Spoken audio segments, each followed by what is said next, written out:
Mateus, capítulo 2, versículos 2 e 3. Quem achou diz amém. Amém. E perguntaram: onde está o recém-nascido rei dos judeus? Vimos a sua estrela no Oriente e viemos adorá-lo. E Herodes ouviu isso, ficou perturbado, e com ele toda Jerusalém. Curva a sua cabeça. Senhor Jesus, reina sobre nós, ó Deus. Que a tua presença seja manifesta nesse lugar. Nós cremos, ó Deus, no poder da tua palavra. Amém. Os irmãos podem sentar?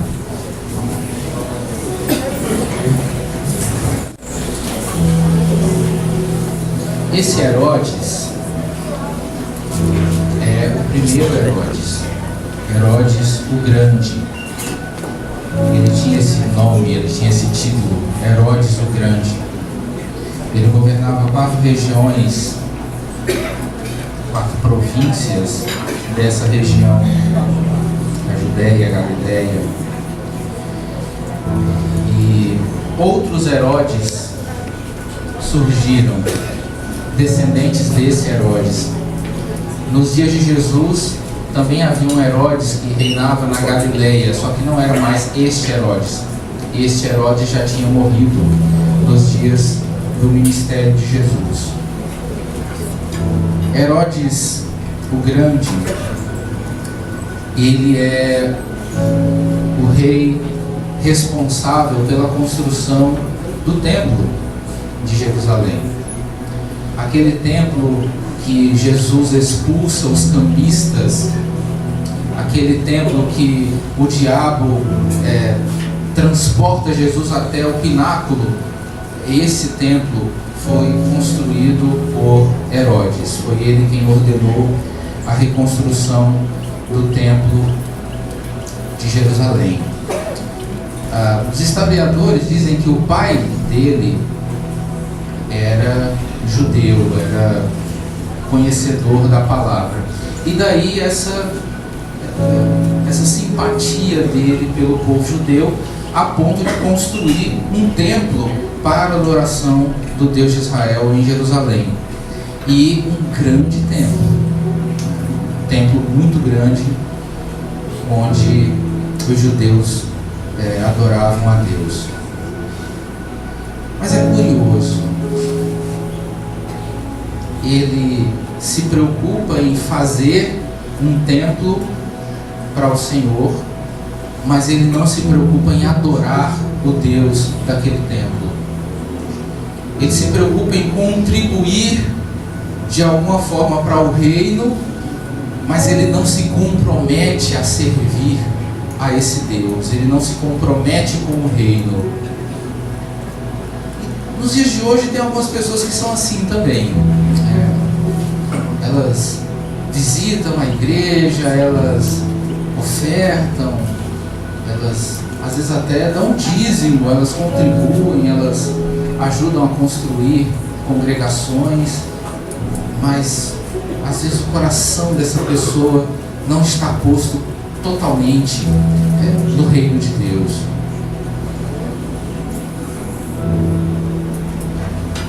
Quando Herodes ouve essa mensagem dos magos, essa passagem fala quando os reis magos vão até Jerusalém, porque viram a estrela no Oriente e eles foram adorar. É provável que esses magos, eles conheciam a palavra de Deus, eles conheciam as profecias a respeito do Messias. É bem provável que eles conheciam profundamente o livro do profeta Daniel, daí a capacidade deles de calcular quando Jesus havia nascido, e a estrela apenas ajudou na direção, por como eles chegariam até o local onde Jesus nasceu. Porque o livro do profeta Daniel trazia os cálculos, os dias para se descobrir quando Jesus iria nascer. partir da ordem para reconstruir a cidade de Jerusalém, ele contava de 7 em 7 anos e era possível saber quando Jesus nasceria. O nascimento de Jesus foi profetizado por vários profetas. O profeta Isaías é o principal profeta messiânico com o maior número de profecias sobre o nascimento de Jesus, sobre o reinado de Jesus. Além do profeta Isaías, que é o principal profeta, vários outros profetas profetizaram o nascimento de Jesus. E conhecedores desses textos bíblicos, desses textos proféticos, esses sábios do Oriente entendem que Jesus nasceu. E aí, como é óbvio, como era de se esperar, os magos vão até o palácio para saber onde está o menino, o rei que nasceu. É óbvio que eles não iriam procurar em outro lugar. Faz todo sentido a busca deles por Herodes. E aí, essa inocência dos magos, dos sábios, dos reis sábios, traz uma notícia que perturba não apenas o rei Herodes, mas também perturba toda a Jerusalém. É isso que o texto diz. Não apenas ficou perturbado o rei, mas também ficou perturbado o povo de Jerusalém. Esse mesmo rei Herodes, ele é o responsável por um evento trágico na história, não apenas na Bíblia, mas na história da humanidade. Ele é responsável por um evento chamado o Massacre dos Inocentes. Quando Herodes ouve a notícia de que um rei havia nascido, o rei dos judeus havia nascido, ele dissimula e diz para os sábios: pois localizem esse rei, localizem esse menino, e eu também irei adorá-lo. E quando ele percebe que os reis sábios não voltaram, ele calcula o tempo em que esses reis estiveram lá e deram a notícia, e ele manda matar todas as crianças de Belém com menos de 2 anos de idade. Ele manda todas as crianças serem assassinadas em toda aquela região, na cidade de Belém e na redondeza da cidade de Belém, porque ele não queria outro rei. Esse texto é uma profecia do profeta Jeremias. O profeta Jeremias, no capítulo 31, versículo 15, o profeta já profetizava que isso aconteceu. O massacre dos inocentes havia sido profetizado pelo profeta Jeremias. Ele diz que Raquel, a mãe de José, a mãe de Benjamim, o profeta usa a figura de Raquel para representar todas as mães de Belém, todas as mães de Judá. Ele diz que Raquel chorava, no capítulo 2, versículo 16 de Mateus, ele diz que Raquel chorava a morte dos seus filhos. Ele diz o seguinte: então Herodes, vendo que tinha sido iludido pelos magos, irritou-se muito e mandou matar todos os meninos que havia em Belém e em todos os seus contornos, de 2 anos para baixo, segundo o tempo que eles diligentemente inquiriram dos magos. Então se cumpriu o que foi dito pelo profeta Jeremias, que diz: em Ramá se ouviu uma voz, lamentação, choro e grande pranto. Era Raquel chorando seus filhos e não querendo ser consolada, porque já não existiam. Esse evento, o massacre dos inocentes, foi movido pela ambição do rei Herodes. E aí nós vamos entender o porquê disso no decorrer da mensagem. Antes de falarmos mais sobre Herodes, o começo do texto nos desperta alguns pensamentos. Os magos, eles dizem que eles foram até Herodes e dizem que eles vieram adorar o menino que nasceu. E aí eu me pergunto, que tipo de menino move o interesse de reis de outras nações em saírem dos seus países e se deslocarem por quilômetros, por dias ou meses de jornada para receber, para visitar esse menino? Que tipo de menino é esse que motiva um movimento desse?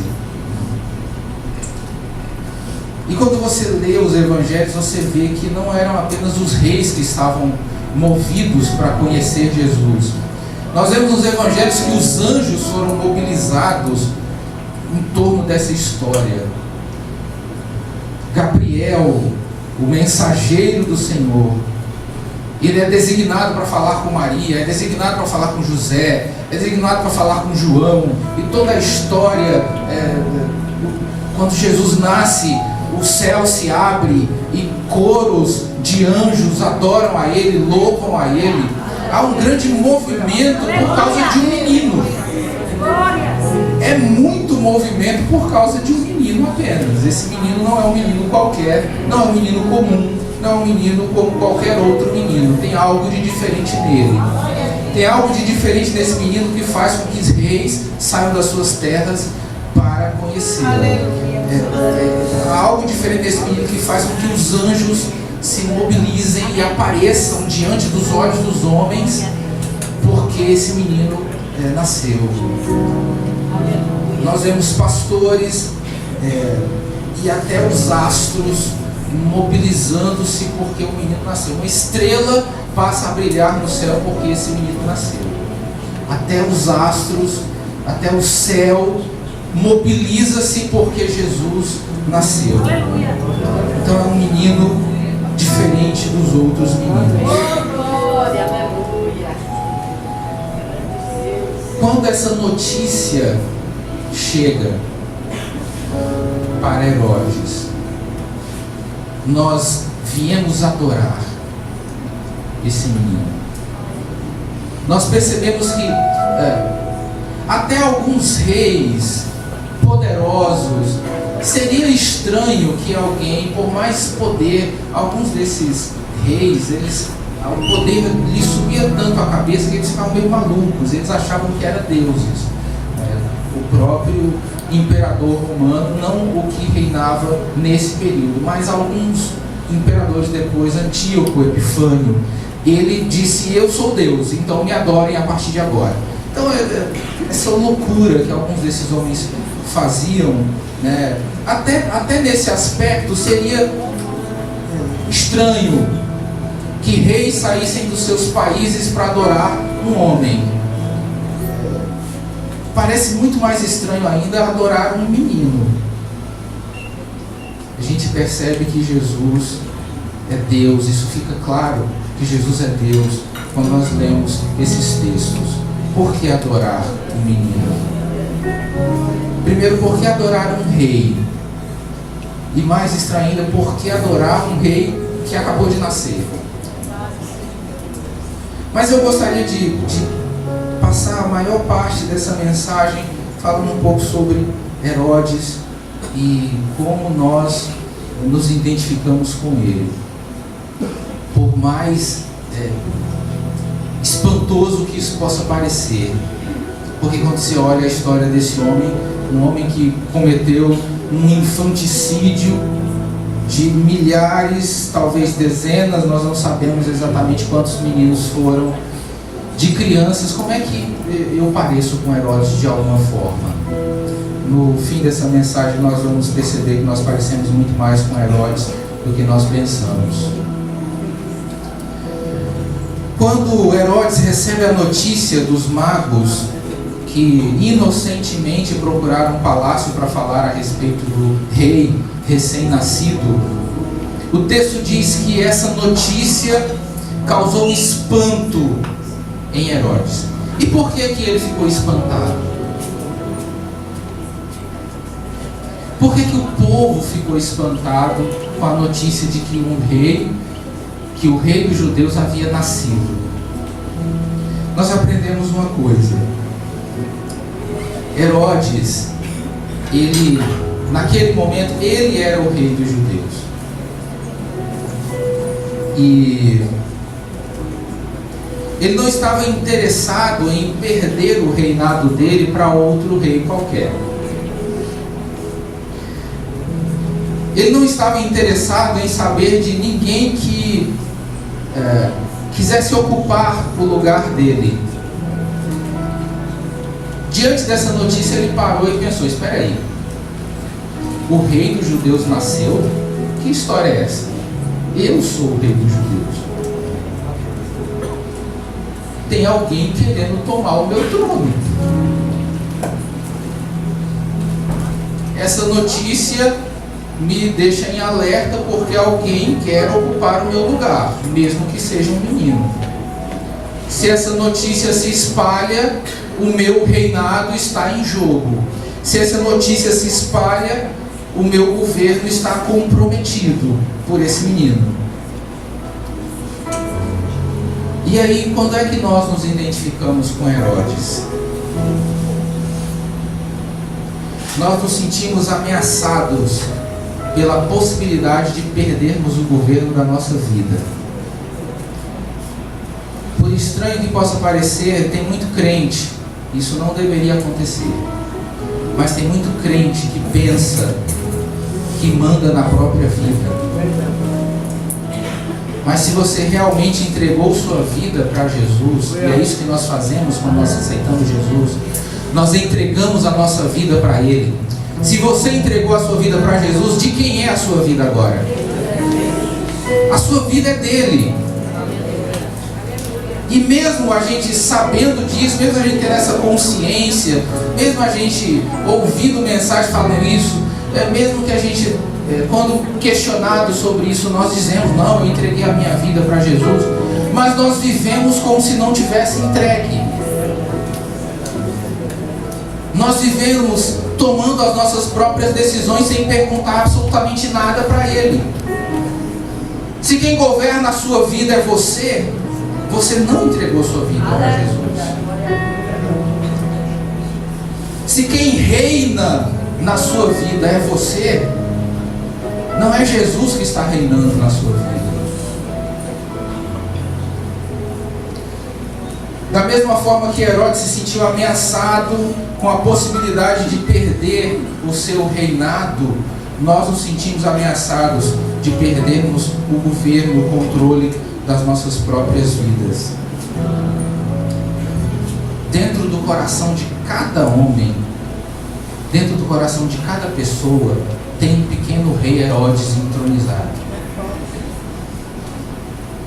Dentro de cada um de nós tem um pequeno rei Herodes que diz: aqui na minha vida ninguém mexe. Eu estou no controle. Sou eu quem toma as decisões.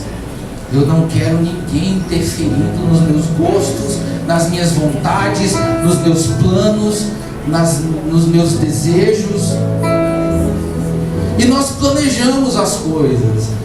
Daqui a 2 anos eu vou fazer um curso superior, e eu estou pensando em abrir um negócio, eu estou pensando em mudar de igreja, eu estou pensando em fazer isso, eu estou pensando em começar a vender qualquer coisa. Nós entregamos a nossa vida para Jesus. E esse pequeno Herodes que está sentado dentro do nosso coração, ele não quer perder o trono dele.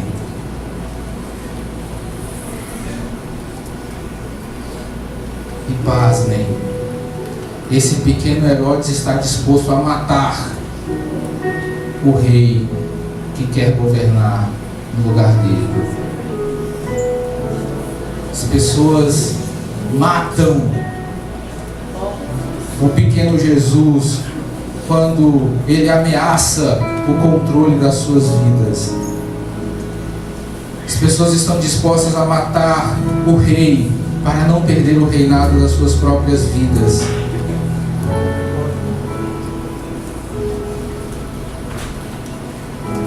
Imagina um bebê numa manjedoura, num coxo, cercado de animais, amparado por um pai adotivo e uma mãe pobres,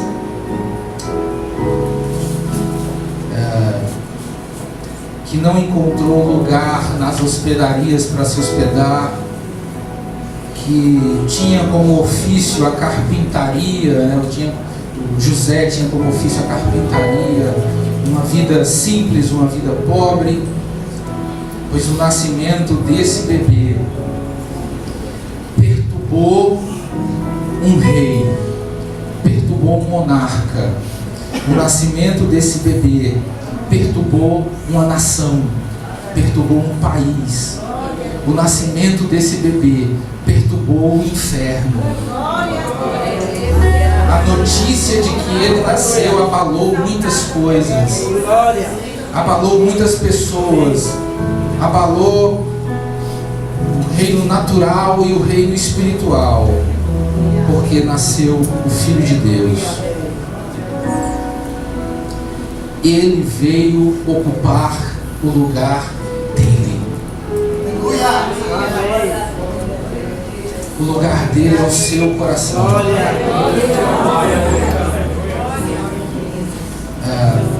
Assim como Herodes, que queria continuar governando, que queria perpetuar o seu poder, não apenas na sua própria vida, mas para os seus filhos, como aconteceu. Nós tivemos provavelmente umas 4 ou 5 gerações de Herodes.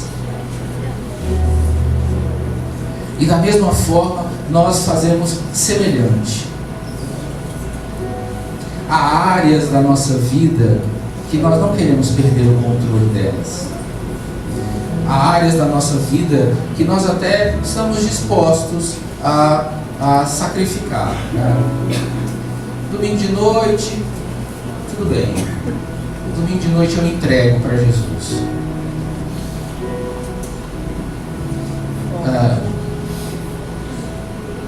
Período em que estou na igreja, tudo bem. Jesus pode controlar esse período.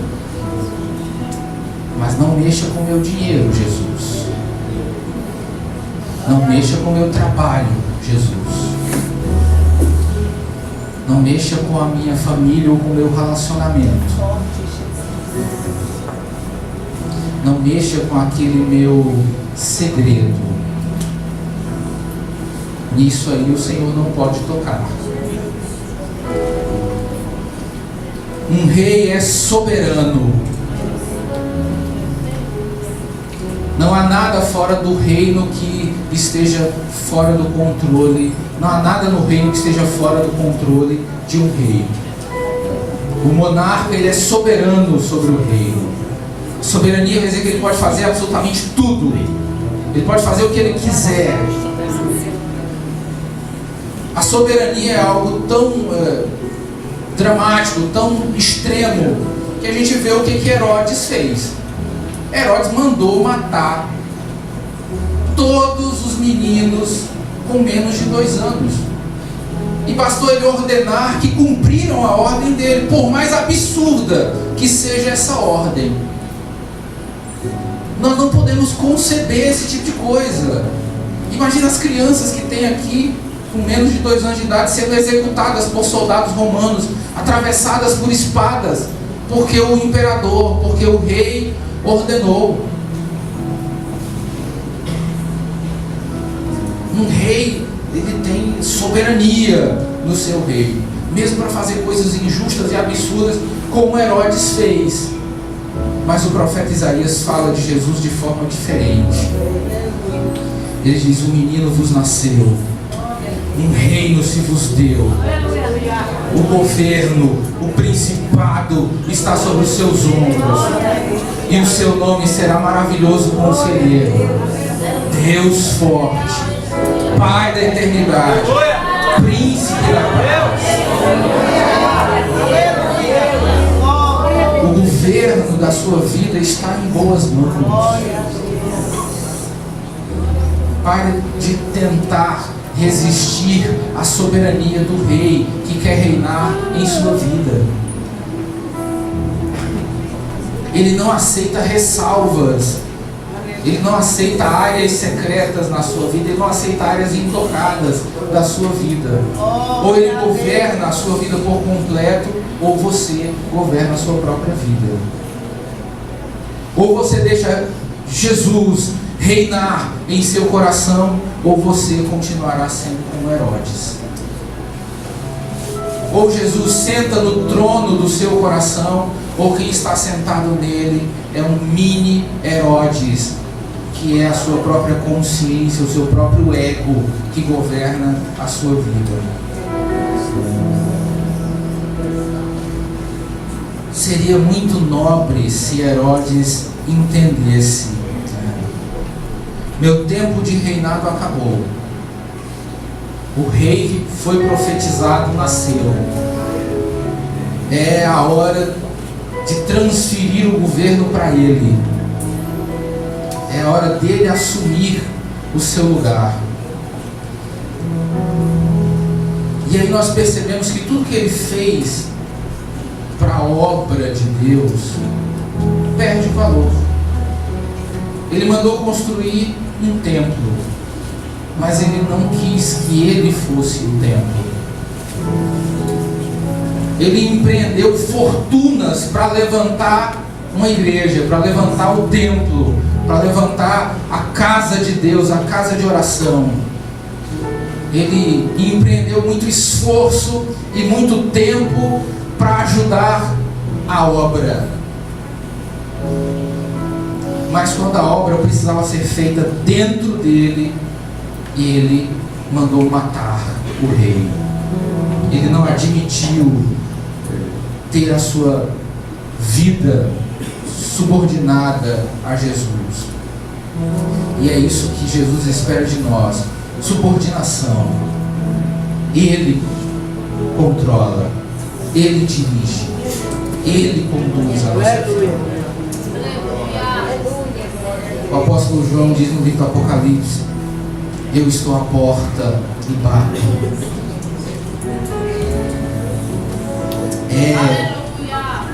Talvez essa seja uma das frases mais tristes de Jesus.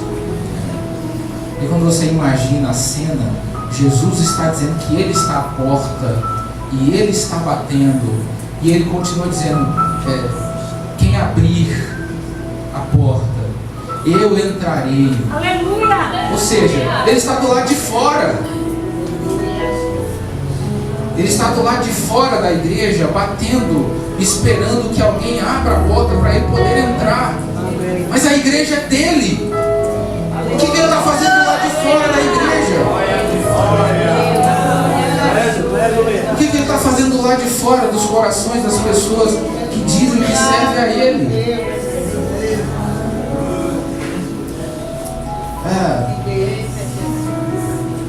O comportamento de algumas pessoas que se dizem cristãos não condiz com alguém que tem Jesus entronizado em seu coração. Pessoas extremamente resistentes ao perdão, a liberar perdão. Quem é que está reinando a sua vida? Quem é que está reinando sobre a sua vida? Não faz absolutamente nenhum sentido para mim. Ofensas, intrigas dentro da igreja que não se resolvem. São pequenos Herodes sem querer entregar o trono. São pequenos Herodes que não abrem mão de ter razão. Eu estou certo. Fulano tem que me pedir perdão. Quem é que está reinando dentro de você para ter esse tipo de comportamento? Quem é o rei que está sentado no seu coração para você ter esse tipo de postura? desonestidade, jeitinho brasileiro dentro da igreja, ladrões de celulares dentro da igreja. Quem é que está reinando no seu coração? Herodes ou Jesus está sentado no trono do seu interior?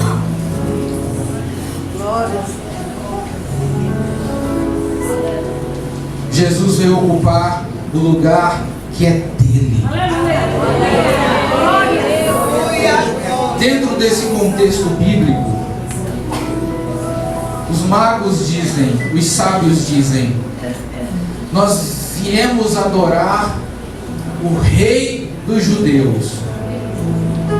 Jesus é o rei dos judeus. Herodes estava no lugar errado. Aquele lugar não era dele. Ele estava ocupando o lugar indevidamente. Ele é que é o rei.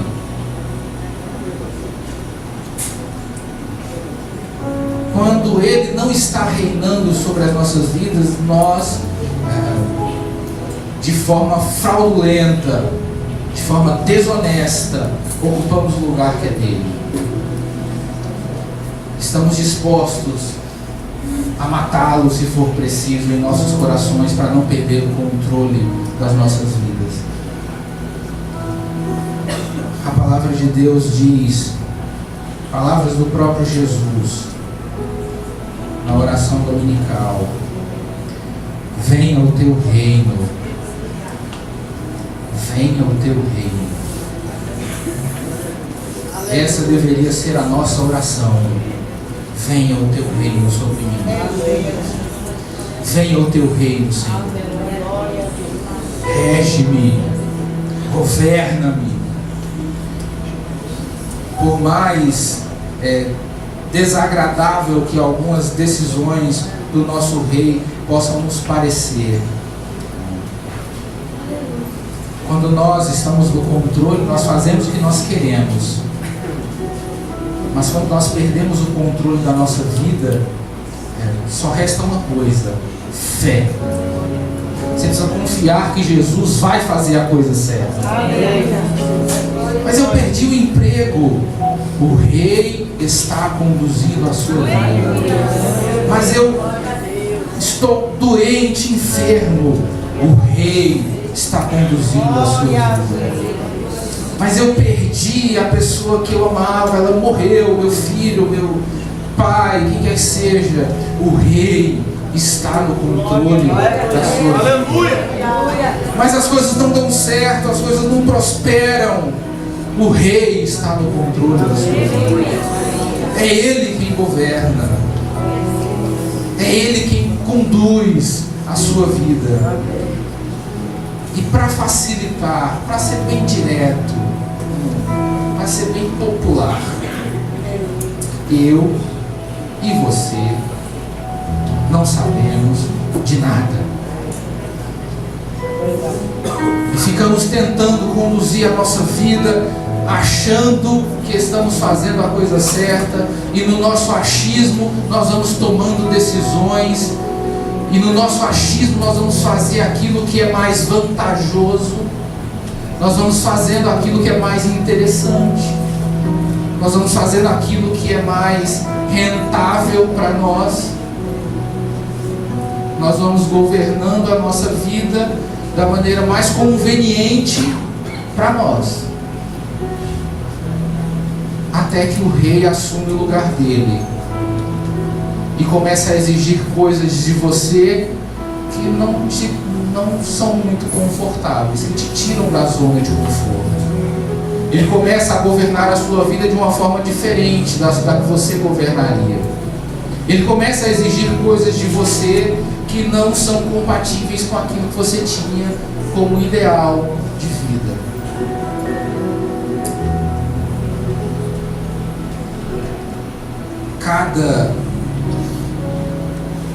decisão que Jesus toma na nossa vida, quando nós abrimos mão e entregamos o reino sobre Ele.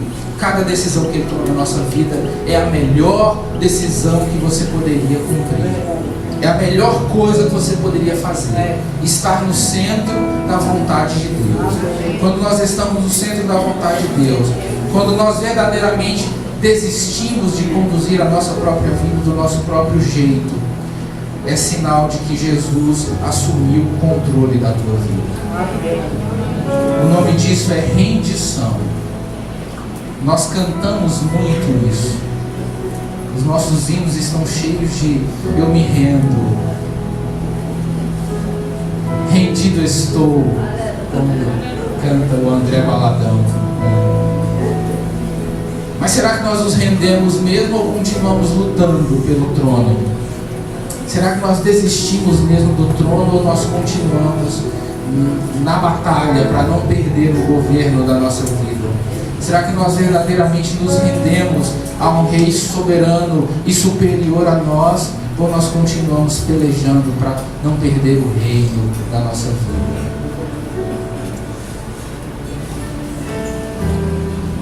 Na antiguidade, os reis, quando perdiam as batalhas, eventualmente eles eram poupados e eles viravam prisioneiros do outro rei, né? Quando ele se rendia. Nessa batalha contra o Rei dos Reis, nós perdemos. Nessa batalha contra o Rei dos Reis, o melhor que nós podemos fazer é declinar do trono. É fazer exatamente como fizeram os anciãos na visão do Apocalipse. Cada um dos 24 anciãos tinham coroas também. Mas eles tiram as coroas das suas cabeças e lançam aos pés de Jesus. Eles abrem mão das suas coroas. Por que você ainda não jogou a sua coroa nos pés de Jesus? Porque você ainda, como Herodes, continua querendo conduzir a sua vida sem render-se a Ele, sem atirar a coroa aos pés dele. Que nós possamos lançar as nossas coroas aos pés de Jesus. Que nós possamos repetir a oração dominical a cada dia da nossa vida. Venha o teu reino, venha o teu reino, venha o teu reino. Reina sobre nós, Senhor, e reina em nós. Que o Senhor nos abençoe, nos conceda graça, que Ele mate o Herodes que tem no nosso coração, para que o Rei dos Reis assuma o seu lugar na condução da nossa vida. Amém. Amém. Querido Deus, nós te agradecemos, Senhor, pelas bênçãos derramadas, meu Deus, nos nossos corações, por esta rica oportunidade que tu nos deste, para aprender da tua palavra, meu Deus, para alimentar desse pão descido do céu, Senhor. Muito obrigada por cada família aqui representada. Muito obrigado, meu Deus, por tudo. Ó, meu Deus, pelo dia, pela noite, por tudo, Senhor, e até mesmo pelas dificuldades, pelas lutas, porque nas quais o Senhor tem estado conosco. Deus de toda glória, nós te agradecemos por este momento, por essa palavra tão santa, tão eterna que tu nos deste. Muito obrigado pela vida dos teus filhos que estão aqui. E que o Senhor possa nos conceder, se não vir hoje, mais oportunidade de te buscar, em nome de Jesus. E a igreja concorda com amém, porque nós precisamos estar na casa do Senhor todos os dias das nossas vidas. O rei Davi, ele diz: quisera eu morar na casa do Senhor todos os dias da minha vida. Amém, irmãos? Deus abençoe todos. Glória a Deus, estenda as mãos. Que a maravilhosa graça de Jesus Cristo, o grande amor de Deus e as copiosas graças, comunhão do Espírito Santo esteja hoje e sempre, eternamente, sobre nossas vidas, nossa família, nossos familiares. É o que te pedimos, Pai, te agradecemos. E a igreja diz: Amém.